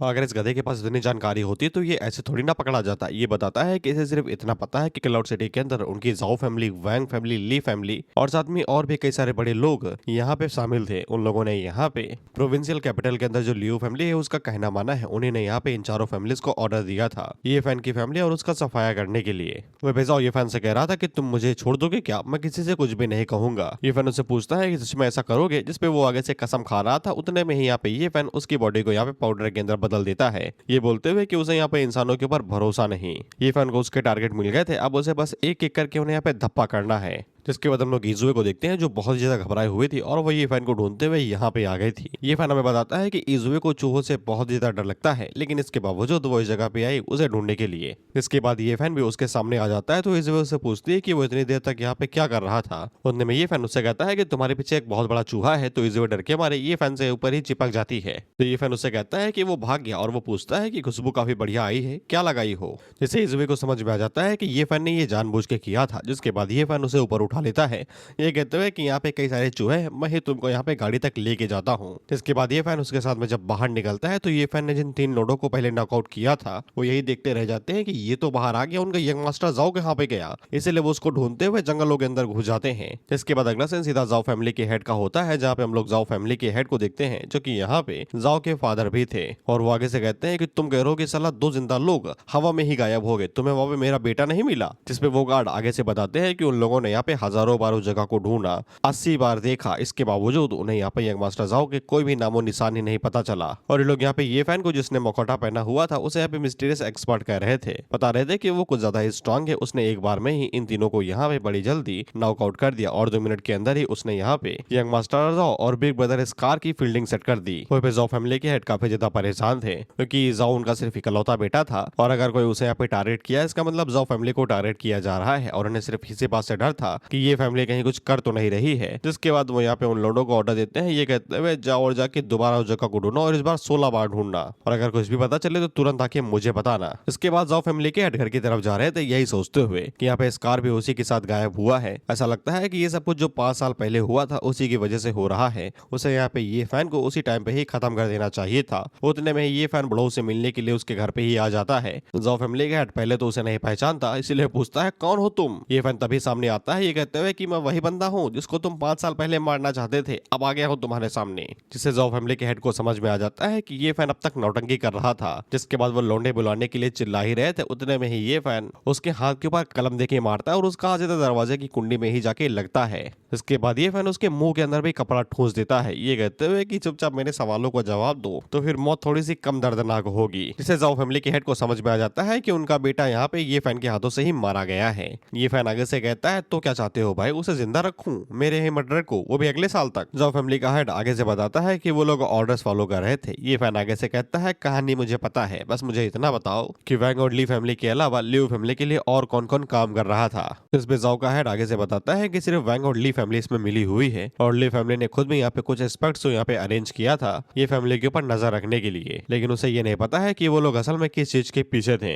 तो फिर ये फैन बड़ों से पूछता है कि लियो फैमिली के अलावा यहाँ पे और भी कुछ लोग थे जो कि यहाँ पे बिग शॉट है पूरी सैंगजिंग के अंदर, उनमें से किसी को जानते हो? जिस पे ज़ाओ फैमिली का हेड आगे से बताता है उसे तो कुछ घंटा ही नहीं पता है, बस उसने एक बार यहाँ पे सैंगजिंग के अंदर किसी रिप्रेजेंटेटिव को देखा था जिसने यहाँ पे एक मास्क पहना रखा था और हर कोई उसे यहाँ पे यंग मास्टर ज़ाओ बुला रहा था। सरनेम में अलग है दोनों का, ज़ाओ में आखिर में ओ लगता है और ज़ाओ में यू लगता है और यू वाला ये मास्क वाला बंदा है। वो पे ज़ाओ फैमिली का हेड आगे से कहता है कि उनकी पावर कुछ ज्यादा ही हाई है, वो जब चाहे तब यहाँ पे क्लाउड सिटी के गवर्नर को भी अरेंज करा सकते हैं, तुम उन्हें कभी भी हरा नहीं पाओगे। जिसपे ये फैन उसे कहता है कि तुम्हें अब कुछ भी चिंता करने की जरूरत नहीं है और पता नहीं क्यों ज़ाओ फैमिली का हेड खुद ही ये इन्फॉर्मेशन यहाँ पे ये फैन को दे देता है अपने ही दुश्मन को कि उसके पास एक और कुली है, बस उसे मारना नहीं। साले अगर उसे मारना ना होता तो वो यहाँ पे थोड़ी ना आता। खैर बुड्ढा ये फैन को बताता है कि उसकी ये फैमिली यहाँ पे कुछ ज्यादा ही डोमिनेंट थी, इसलिए वो लोग ये फैमिली के खिलाफ गए थे, लेकिन इसके अलावा भी वो लोग यहाँ पे किसी चीज को ढूंढ रहे थे। ये फैन पूछता है कि वो क्या चीज थी, लेकिन यहाँ पे ज़ाओ फैमिली के हेड को कुछ भी नहीं पता था। तो फिर अब ये फैन को यहाँ पे ज़ाओ फैमिली के हेड की जरूरत भी नहीं थी, जिसके बाद वो भी अपनी एबिलिटी का यूज करते हुए उनको भी पाउडर के अंदर बदल देता है। अगले दिन यहाँ पे एल्डर ये को पता चलता है कि ज़ाओ फैमिली का हेड और साथ ही में उनका बेटा दोनों ही गायब हो चुके हैं और जो ज़ाओ फैमिली का सेकंड हैंड या फिर सेकंड मास्टर था उसका एक कार एक्सीडेंट हो गया और जिसके बाद जो थर्ड मास्टर था यानी तीसरा वो यहाँ पे बिल्डिंग से नीचे गिर गया और इसी वजह से पूरी क्लाउड सिटी के अंदर यहाँ पे बवाल मचा पड़ा है। एल्डर ये को पता था कि कोई ना कोई तो है जो कि ज़ाओ फैमिली को खत्म करना चाहता है और उसने ये सब कुछ किया होगा। पता नहीं ये किस एक्सपर्ट ने किया है, लेकिन जिसने भी किया है बड़ी खूबसूरती के साथ में किया है। जिसके बाद हम लोग ये फैमिली के गार्ड कैप्टन को देखते हैं, उनका नाम लंगफेंग है। इन लोगों को भी पता था कि ज़ाओ फैमिली का हाथ है यहाँ पे ये फैन के कार एक्सीडेंट के अंदर, लेकिन अब वो लोग यहाँ पे खत्म हो चुके हैं, तो फिर इन लोगों का क्लू भी अब यहाँ पे खत्म हो गया है। लेकिन एल्डर ये आगे से कहते हैं कि भले क्लू यहाँ पे खत्म हो गया है, लेकिन वो लोग इन्वेस्टिगेशन को जारी रखेंगे क्योंकि उन्हें यहाँ पे फीलिंग आ रही है कि ये फैमिली को जो टारगेट किया जा रहा है ये मैटर इतना ज्यादा सिंपल नहीं है। जिसके बाद हम लोग ये फैन को देखते हैं और इसको भी पता था कि बहुत ही जल्द यहाँ पे क्लाउड सिटी के अंदर ये बात फैल जाएगी कि ज़ाओ फैमिली का पूरी तरीके से खात्मा हो चुका है। उतने में यहाँ पे इजुए आती है जो कि यहाँ पे उसे पूछती है क्या वो प्रिटी दिख रही है। वो भी ये शर्माते हुए अपने मन के अंदर सोचते हैं कि आज ये दोनों मचाने वाले हैं और इसको शर्म बिल्कुल भी नहीं आनी चाहिए क्योंकि इसको ही लीड लेनी है, क्योंकि यहाँ पे ये फैन को तो पता नहीं है कि कहाँ पे क्या करना है। वहीं पे ये फैन इजुए से कहता है कि वो बहुत ही ज्यादा खूबसूरत दिख रही है, तो इजुए उसे कहते हैं कुछ ज्यादा ही तुम्हारा मुंह मीठा नहीं है। जिसके बाद वो ये फैन से कहती है कि चलो आओ करते हैं। ये फैन आगे से पूछता है क्या करते हैं। वहीं पे ये साला जानबूझ के मजे ले रहा था क्योंकि इसे अच्छे से पता है कि यहाँ पे इजुए शर्मीली है, क्योंकि यहाँ पे इजुए की जगह पे लिंग लॉग होती वो अब तक इसका पानी निकाल चुकी होती। खैर इजुए ये फैन से कहती है कि वो लोग एक साथ सोने वाले हैं, जिसके बाद वो उसे हट्टे कट्टे बच्चे देगी। ये फैन कहता है कि हम लोग तो सोने ही वाले हैं ना, ऐसे ही तो सोया जाता है। जिसपे इजुए उसे बताती है कि ऐसे नहीं वो वाला। तो ये फैन उसे पूछता है कैसे वाला, जिसपे इजुए उसके ऊपर ही चढ़ जाती है कहते हुए कि बहुत सवाल पूछते हो। जिसके बाद वो उसे बताती है कि पहले वो लोग कपड़े उतारेंगे। जिसके बाद वो उसकी शर्ट खोलना शुरू करती है, तो उतने में यहाँ पे ये फैन उसकी स्कर्ट पकड़ लेता है, ये कहते हुए कि तुम कब उतारोगी। जिसपे इजुए आगे से कहती है कि मेरा भी नंबर आएगा लेकिन पहले तुम। लेकिन ये फैन आगे से जिद करने लगता है, ये कहते हुए कि पहले वो उतारेगी। तो इसे यहाँ पे ये फैन को पकड़ के उसे यहाँ पे बिजली का झटका देती है, ये कहते हुए कि जितना बोलो उतना करो और चुपचाप बैठो। खैर इसके बाद ये लोग अपने काम में लग जाते हैं और जैसा कि मैं पता है कि डुअल कल्टीवेशन की वजह से ये फैन की जो स्ट्रेंथ है वो यहाँ पे बढ़ने वाली है। वो पहले यहाँ पे मार्शल आर्ट वनरेबल रियलम पे है, अब इसके बाद वो यहाँ पे नेक्स्ट रियलम के अंदर ब्रेक थ्रू कर जाएगा और साथ ही में इजुए का जो रियलम है उसको भी यहाँ पे चेंज करना चाहिए क्योंकि दोनों को ही फायदा होगा।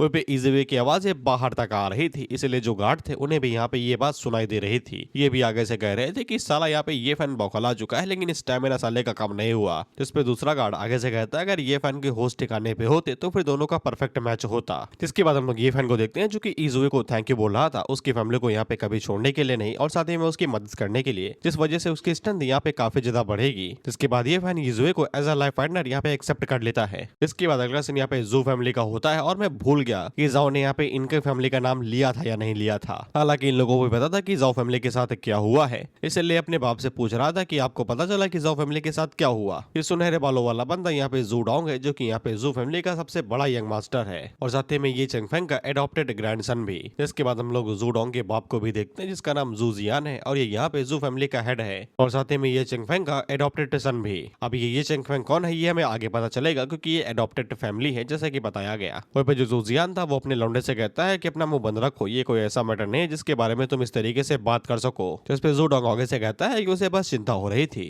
जिसपे जू जियान कहता है अगर यहाँ पे ये फैमिली उनकी सबसे बड़ी बेनिफैक्टर है, अगर यहाँ पे ये फैन रिकवर कर लेता है तो फिर वो लोग सिर्फ खुश हो सकते हैं। लेकिन जू डोंग आगे से कहता है कि अगर यहाँ पे उसे सब कुछ पता चल गया जो पहले हुआ था, जो हम लोग यहाँ पे इतने सालों से ये फैमिली का यहाँ पे फायदा उठा रहे हैं, और जब ये फैमिली के पास कुछ भी नहीं बचा है तो फिर सारे ये फैमिली के जितने भी एसेट है यानी कि पैसा कौड़ी वो सब कुछ इनका हो जाएगा। लेकिन जू जियान इसके मुंह के ऊपर थप्पड़ मार देता है, क्योंकि इसके बाप ने अभी ये बताया था कि फालतू में बातें ना करो, दीवालों के भी कान होते हैं। इस पे जू जियान आगे से बताता है कि तुम इतने बड़े हो चुके हो, उसके बावजूद तुम्हारे अंदर बुद्धि नहीं है क्या? जब मुंह बंद रखने के लिए बोला जाए तो मुंह बंद रखा जाता है। और ये बताता है कि इसने पहले कुछ लोगों को भेज दिया था ये बात इन्वेस्टिगेट करने के लिए कि ये फैन तो नहीं है वो बंदा, तो पता चलता है कि वो ये फैन नहीं है। खैर जू जियान ने यहाँ पे जिन लोगों को भेजा था वो जॉ फैमिली के घर के अंदर गए थे और उन्हें यहाँ पे जॉ फैमिली के हेड के स्टडी रूम के अंदर एक लेटर मिला था, जिसमें ये लिखा हुआ था कि जॉ फैमिली के डेंगचंग ने यहाँ पे ग्रैंड मास्टर की एक लड़की को उठवा लिया था, इसलिए वो बंदा बदला लेने के लिए वापस आया है। जू डोंग आगे से पूछता है ग्रैंड मास्टर लेवल का एक्सपर्ट वो कौन है, और लेटर के ऊपर लिखा हुआ था कि उसका नाम फैन ये है,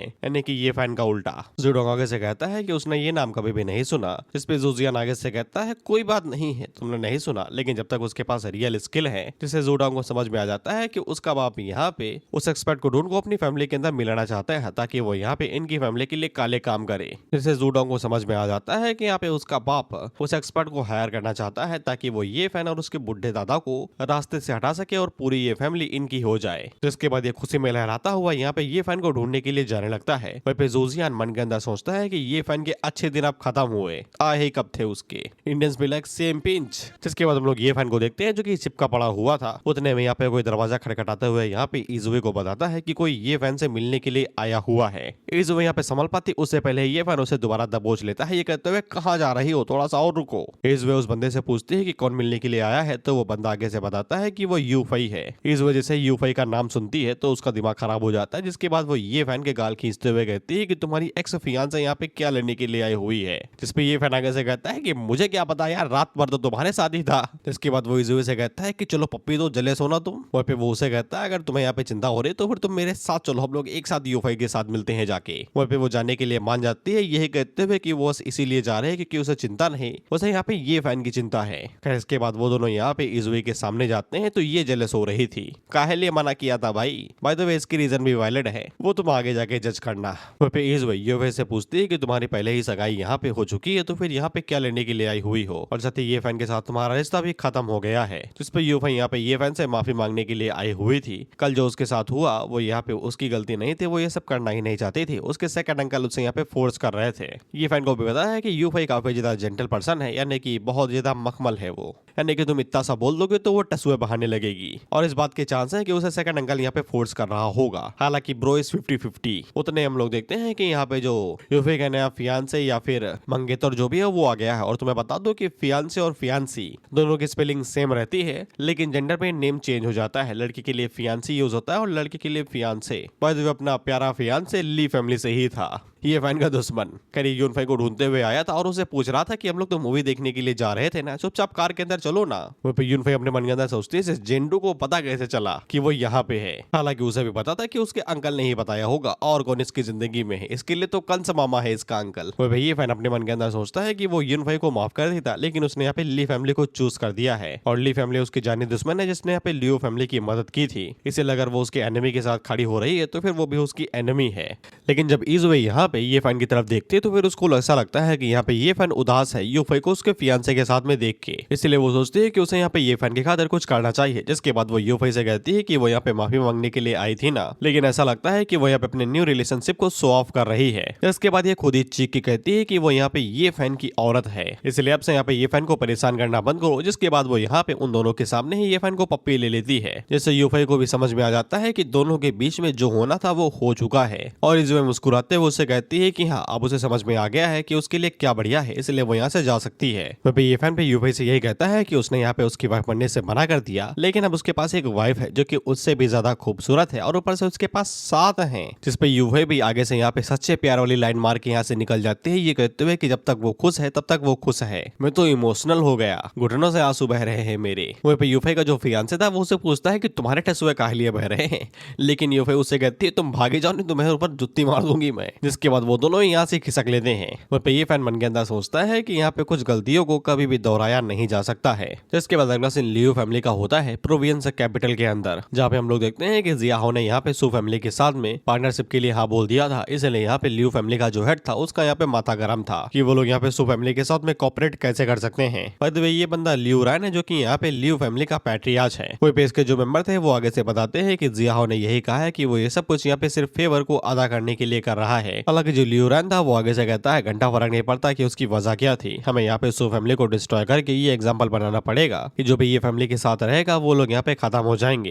हालांकि इसे भी पता है कि जू फैमिली यहाँ पे खत्म हो चुकी है, लेकिन अभी भी ली और वैंग फैमिली यहाँ पे है, तो वो लोग उनकी मदद से यहाँ पे सू फैमिली को डिस्ट्रॉय कर सकते हैं। जिसके बाद ये लोग यहाँ पे सू को टारगेट करते हैं इजुए को कि उसकी रेपुटेशन के धज्जे उड़ा दो। देखते हैं कि कौन ये फैमिली के साथ अब टिका रहता है। इसके बाद हम लोग वैंग को देखते हैं जो कि ये फैन को अपने साथ लेके जा रहा था क्योंकि इजुए को किसी काम से बाहर जाना है। वहीं पे ये फैन छोटे बच्चे की तरीके कह रहा था कि मुझे लेने जरूर आना। फिर इजुए आगे से कहती है कि हाँ हाँ जाना घोड़े। वहीं पे इजुए के नजर से दूर जाने के बाद में वैंग यहाँ पे ये फैन से कहता है कि अब तुम नौटंकी करना बंद कर सकते हो, मुझे पहले ही पता है कि तुम पहले के तरीके नहीं रहे हैं। पार्टी के दौरान में जिस तरीके से तुमने यहाँ पे ट्रिक्स का इस्तेमाल किया वो कूल था, साथ में जॉ फैमिली का डिस्ट्रक्शन भी तुम्हें किया है ना, तुम्हारी कल्टीवेशन पहले से बढ़ गई है, मेरे सामने नौटंकी करने की जरूरत नहीं है, चाहो तो सच बता दो। हालांकि ये फैन अभी भी यहाँ पे वैंग को कुछ भी सच नहीं बताता है क्योंकि वो यहाँ पे वैंग को इन सभी मामलों के अंदर घसीटना नहीं चाहता, इसलिए वो दोबारा नौटंकी करने लगता है। ये कहते हैं वो उसके पास कोई भी पैसा नहीं है, चाहे तो वो नाच के दिखा सकता है। वैंग को भी समझ में आ जाता है कि ये फैन उसे नहीं बताएगा कि वो ठीक हुआ है या नहीं। हालांकि उसे ये लगता है कि ये फैन ठीक हो गया है, इसलिए वो यहाँ पे ये फैन को एक खास जगह पे लेके जाना चाहता था जहाँ पे वो दोनों अक्सर जाया करते थे।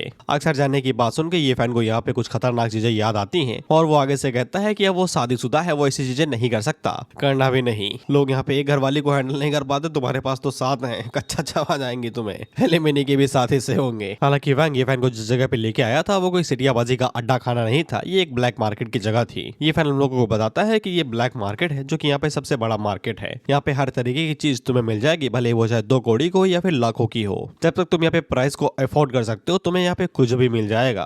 ये फैन शॉपिंग कहते हुए सीधा रास्ते पे ही चलने लगता है, मन के अंदर सोचते हुए कि उसे आइटम्स की जरूरत भी थी। वैंग अपने मन के अंदर सोचता है देखो तो जेंडो को तुम जा को गा के अंदर बदल दो, तुम्हें सारी मीनिंग समझ में आ जाएगी। और मोदी जी ने भी तो बोला था कि ये जेंडो जनरेशन है। खैर वैंग मन के अंदर सोचता है कि देखो तो जेंडो को कह रहा है कि कुछ भी याद नहीं है लेकिन रास्ता सारे पते हैं, कहाँ पे कैसे जाना है। खैर ब्लैक मार्केट के अंदर आने के बाद में वैंग ये फैन से कहता है कि उसे यहाँ पे कुछ भी लेना है तो वो पैसे देगा। जिसपे ये फैन मन के अंदर सोचता है कि इससे अच्छी चीज क्या हो सकती है, पैसे उसके पास है ही कहाँ। जिसके बाद ये फैन उसकी एक सीक्रेट टेक्निक का इस्तेमाल करता है जो उसने यहाँ पे 5 सालों के अंदर सीखी थी पेंडेंट के अंदर रह के। आर्किन डीमन आइस यहाँ पे एकदम खतरनाक तरीके से ट्रू एसेंस को पहचान सकती हैं, जो कि यहाँ पे अवेलेबल आइटम्स को ढूंढने के लिए परफेक्ट आई टेक्निक है। और तभी ये फैन की नजर एक चीज के ऊपर पड़ती है जिसके अंदर से अजीब सा ऑरा बाहर निकल रहा था। ये फैन जब उसे अच्छे से दिखता है तो पता चलता है कि ये वाइटैलिटी पिल है जो कि एक रेयर आइटम है जो यहाँ पे कल्टीवेटर्स की मदद करता है ग्रैंड मास्टर डीएलएम को ब्रेक थ्रू करने में। और हर एक पिल की कीमत यहाँ पे बिलियंस में होती है। अतः के कई सारे पावरफुल लोग भी ऐसी पिल को यहाँ पे अफोर्ड नहीं कर पाते हैं क्योंकि मिलना रेयर होता है। उतने में वैंग यहाँ पे पर्पल कलर के क्रिस्टल को उठा लेता है और वो ये फैन से कहता है कि वो इसी तरीके की चीज खरीद ले और शायद से इजुए को दे दे तो वो खुश हो जाएगी।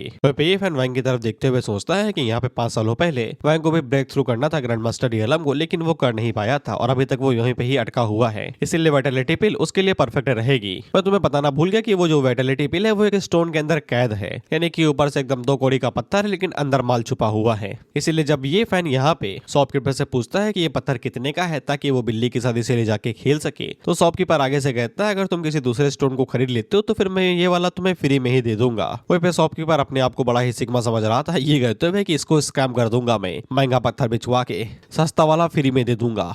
इसीलिए वैंग ने जो पत्थर चूज किया था ये फैन उसको भी खरीद लेता है, बाकी पिल वाला तो उसके हाथ में ही था। वहीं पे वैंग आगे से कहता है कि वो वाला तुम छोड़ दो, ये महंगा वाला हम लोग खरीद लेते हैं, क्या पता इजुए को गुस्सा आ जाए। वहीं पे मोमने सोचता है कि मेरे सारे अंदाजे गलत थे क्या, ये अभी भी साला फुद्दू है। हालांकि ये फैन उसे कहता है कि तुमने कहा था ना कि मैं कुछ भी खरीदूंगा, पैसे दोगे, चुपचाप पैसे दो। इसीलिए वैंग को बटुआ बाहर ही निकालना पड़ता है। वहीं पे ये फैन मीन वाला पत्थर अपने पास रख लेता है और जो पिल वाला था वो यहाँ पे वैंग को दे देता है, ये कहते हुए इसे चुपचाप चबा जाना। उतने में ये फैन को पब्लिक के द्वारा पता चलता है कि यहाँ पे ये फैमिली का जो दुश्मन है उसने यहाँ पे किसी पावरफुल एक्सपर्ट को हायर किया है, यहाँ पे मार्शल वनरेबल रियलम पे होगा, ताकि वो ये फैमिली को पूरी तरीके से यहाँ पे खत्म कर सके। ये फैन जैसे ही ये वाली बात सुनता है तो उसके कान तुरंत खड़े हो जाते हैं, जिसके बाद वो उनकी बातों को और भी गौर से सुनता है। वो लोग इसी बारे में बात कर रहे थे कि जो भी हो ये फैमिली का अंत निकट है, क्योंकि वो लोग इस बार उन्हें यहाँ पे पूरी तरीके से खत्म कर देंगे। जिससे ये फैन भी सतर्क हो जाता है, क्योंकि एनिमी ने अपनी चाल चल दी है, अब उसकी बारी है यहाँ पे आगे चाल चलने की, और शायद से अब उसे यहाँ पे मास्टरमाइंड के बारे में भी पता चल जाएगा। वो पे वैंग ये फैन से पूछता है कि कुछ गड़बड़ है क्या, तो ये फैन उससे कहता है कि मुंह खोलो, इसे ट्राई करो। वैंग आगे से कहता है कि ये कोई कैंडी नहीं है बाबू, खाऊंगा तो दांत टूट जाएंगे और डेंटिस्ट का भी खर्चा मैं नहीं दे सकता। लेकिन ये फैन उससे कहता है कि खाओ इसे, जिसके बाद वो जबरदस्ती उसके मुंह के अंदर ठूंस देता है। और शायद से वैंग के दांत भी अंबुजा सीमेंट से बने, इसलिए जब भी वो यहाँ पे उस पत्थर को तोड़ता है तो पत्थर तो टूट जाता है, और तब उसके अंदर से वो वाइटैलिटी पिल बाहर निकलती है, और वैंग भी उस वाइटैलिटी पिल को देख के हैरान हो जाता है। और वैंग हम लोगों को बताता है कि यहाँ पे इस पिल का इस्तेमाल करने से ग्रैंड मास्टर रियलम को ब्रेक थ्रू करना 70% से बढ़ जाता है, यानी 70, और वह मार्शल वनरेबल रियलम का 50% से। और वो ये से सोच रहा था कि ये साला पिल इस पत्थर के अंदर आई तो आई कैसे। जिसके बाद वो ये फैन की तरफ देखता है तो उसे दोबारा यकीन हो जाता है कि ये साला उसके साथ फिरकी ले रहा है, उसे बताएगा कि नहीं कि वो पूरी तरीके से सही है। उतने में जिया हो ये फैन को कॉल करके बताता है कि वो यहाँ पे किसी से उसको मिलवाना चाहता है, क्या उसके पास टाइम है। ये फैन को पता था कि जिया हो उसे यहाँ पे किसी जरूरी पर्सन से ही मिलवाएगा, इसीलिए वो बेफालतू में फोन नहीं करेगा, इसीलिए वो तुरंत मान जाता है। जिसके बाद आधे घंटे में वो लोग यहाँ पे रॉयल ग्रैंड होटल के अंदर मीटिंग करते हैं, जहाँ पे जिया हो, वैंग और साथ ही में 2 और लोग आए हुए थे जो कि यहाँ पे जिया फैमिली के ही मेंबर थे। पहला पर्सन लीहू था जो कि यहाँ पे अंडरवर्ल्ड का गॉड फादर है यून सिटी के अंदर। और जिया हो ये फैन से कहता है अगर तुम्हें कोई भी मैटर यहाँ पे अंधेरे में निपटाना हो, यानी कि चुपके तो फिर यहाँ पे लीहू सबसे बढ़िया रहेगा। दूसरा बंदा यहाँ पे सुन कियान था जो कि यहाँ पे यून सिटी का गवर्नर जनरल है, और अगर कोई भी ऑफिशियल मैटर हो तो फिर वो यहाँ पे सू कियान को कॉन्टेक्ट कर सकता है। वो पीएफएन जियाहो को बताता है तुम्हें पता है वैंग ने आज पत्थर खाया, जिसपे जियाहो आगे से कहता है देखना पत्थर ही ना हो जाए। वह जो सुनकियान था वो अपने मन के अंदर सोचता है कि यहाँ पे जियाहो ये फैन को इस तरीके से ट्रीट कर रहा है जबकि वो पूरी तरीके से फुद्दू है। इसका मतलब यही है कि यहाँ पे कुछ ना कुछ तो मैटर पूरी तरीके से सुलझा हुआ नहीं है, जिसको यहाँ पे उसे सुलझाना पड़ेगा। वो वैंग जियाहो से कहता है कि वो यहाँ पे उन लोगों की इतनी मदद कर रहा है, अगर उसे यहाँ पे लियो या फिर सुकियान किसी की भी जरूरत पड़ी तो वो पक्का उनसे मदद मांगेगा। उतने में लोग लियो को देखते हैं और उसके पास यहाँ पे कॉल आता है। जब वो कॉल को पिकअप करता है तो फिर उसके जो चेले थे उसे बताते हैं कि यहाँ पे कुछ लोगों ने यहाँ पे एक नया क्रू बनाया है जो कि यहाँ पे ईज़वे के पीछे गया हुआ है उसका शिकार करने के लिए। जिसको सुनते ही यहाँ पे ये फैन का जो गुस्सा था वो साफ दिखाई देता है और उसका ऑरा कुछ ज्यादा ही रिलीज हो रहा था, जिससे वो सभी लोग घबरा जाते हैं कि अभी यहाँ पे अचानक से हुआ क्या। वो पे ये फैन का रिएक्शन तो तुम्हें पता ही चल रहा होगा, ये मन के अंदर क्या सोच रहा होगा बताने की जरूरत नहीं है। वो पे फैन अभी भी कंफ्यूज था कि यहाँ पे हो क्या रहा है, क्या ये फैन पूरी तरीके से रिकवर हो गया है जो वो इस तरीके से यहाँ पे अपने ऑरा को इस तरीके से रिलीज कर रहा है। हालांकि बाद में ये फैन दोबारा यहाँ पे बच्चों की तरीके एक्ट करता है, ये कहते हुए कि वो जा रहा है अपनी बेबी को बचाने के लिए और सर के ऊपर चॉपस्टिक लगा लेता है। इसलिए हाउस यहाँ पे अपने सभी लोगों को ऑर्डर देता है कि इजुए को किसी भी कीमत पे प्रोटेक्ट करके रखो। जिसके बाद अगला सीन इजुए का होता है जहाँ पे हम लोग देखते हैं कि उसकी कार का काफी लोग पीछा कर रहे थे, इसलिए उसके जो बॉडीगार्ड थे वो यहाँ पे किसी तरीके से इजुए को प्रोटेक्ट करते हुए आगे बढ़ रहे थे। वहीं पे इजुए भी घायल हो गई थी जो कि हमें फैन सर्विस देने की कोशिश कर रहे हैं, लेकिन एडिटर तुम इन्हें दिखाना नहीं, येलो डॉलर आ सकता है। वहीं पे इजुए अपने बॉडीगार्ड से कहती है कि लगातार गाड़ी आगे बढ़ाते रहो, भले वो मारी जाए लेकिन वो कभी भी उनके हाथों तो नहीं चढ़ेगी। उसने में ही यहाँ पे कोई साइड से उनकी कार के ऊपर क्रैश करता है, जिससे यहाँ पे ड्राइवर गाड़ी को कंट्रोल नहीं कर पाता और उसकी कार यहाँ पे क्रैश कर जाती है और एक गली के अंदर जाके फंस जाती है। और गली भी यहाँ पे खत्म हो गई थी, लेकिन गली में एक पतला सा रास्ता था जिसका इस्तेमाल करके इजुए यहाँ से भाग सकती थी जब तक बॉडीगार्ड यहाँ पे खड़े रह के उसे कवर देंगे। जिसके बाद 2 बॉडीगार्ड पीछे रुक के यहाँ पे उन्हें कवर देते हैं और बाकी बचे यहाँ पे इजुए को यहाँ पे कवर देते हुए आगे ले जाने लगते हैं। लेकिन उतने में यहाँ पे जो दूसरा वाला बॉडीगार्ड था उसके ऊपर कोई हमला करता है और उसे यहाँ पे पे नीचे गिरा देता है, जिसके बाद वो लोग इजुए को चारों तरफ से घेर लेते हैं। जिसके बाद यहाँ पे वो लॉन्ग आ जाता है जो कि इन सभी चटपुटियों का लॉर्ड है या फिर लीडर है। जिसके बाद एक बंदा इजुए के ऊपर हमला करने को आगे बढ़ता है तो इजुए उसके ऊपर अंधाधुनी हमला करते हैं और बेचारा अपना हाथ गवा बैठता है। अब ये धो भी नहीं पाएगा। इजुए भी हैरान थे कि उसकी स्ट्रेंथ अचानक से इतनी ज्यादा कैसे बढ़ गई। जिसके बाद उसे याद आता है कि ये सब कुछ यहाँ पे ये फैन की कल्टीवेशन मेथड की वजह से हुआ होगा जब वो दो एक साथ आए थे। और अगर इजुए की स्ट्रेंथ इतनी बढ़ गई तो फिर ये फैन की भी बढ़नी चाहिए। क्या फिर ये फैन अभी भी यहाँ पे दिखावा कर रहा है बेवकूफ बनने का?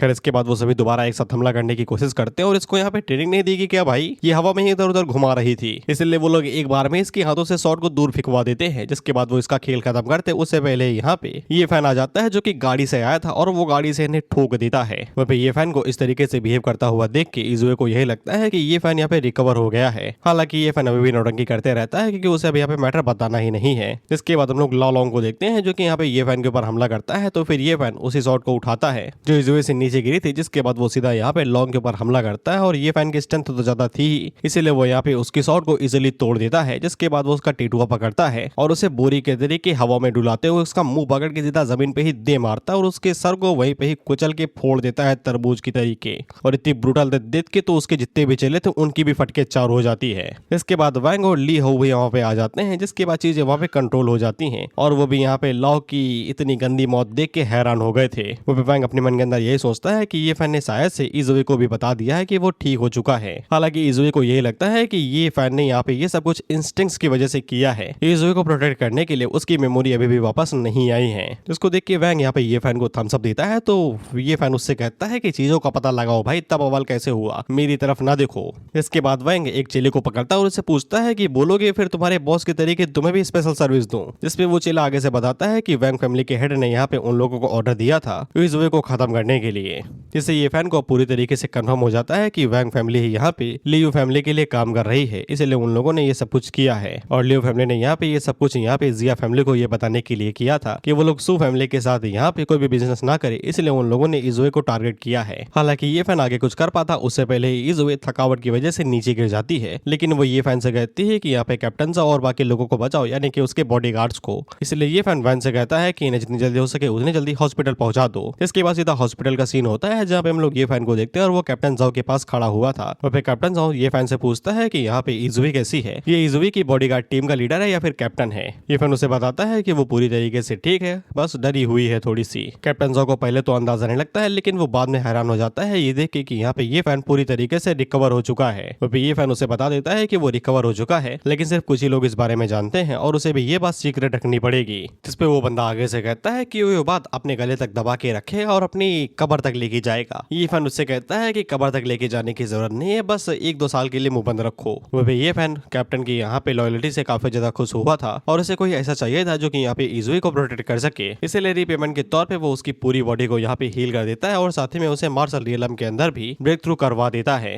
वो पे कैप्टन जाओ को बस इतना ही पता चलता है कि उसकी जो भी इंजरीज थी वो एक बार में ही हील हो गई हैं। तो ये फैन उसे बताता है कि वो एक नॉर्मल ह्यूमन नहीं रहा, वो मार्शल आर्ट रियलम के अंदर आ गया है, इसलिए अब से वो यहाँ पे खुद को इलाइट लोगों में से एक समझ सकता है। जिससे कैप्टन जाओ काफी ज्यादा खुश हो जाता है और ये फैन उसे यहाँ पे पिल्स भी देता है जो उसकी कल्टीवेशन और उसकी बॉडी को इंप्रूव करने में मदद करेंगे। अब कैप्टन जाओ का एक ही काम है, वो यहाँ पे इजुए को प्रोटेक्ट करना। और इसी के साथ ये वीडियो यहीं पे खत्म होता है। तुमने सोचा नहीं होगा कि 1 घंटे में खत्म हो जाएगा, लेकिन करना पड़ रहा है।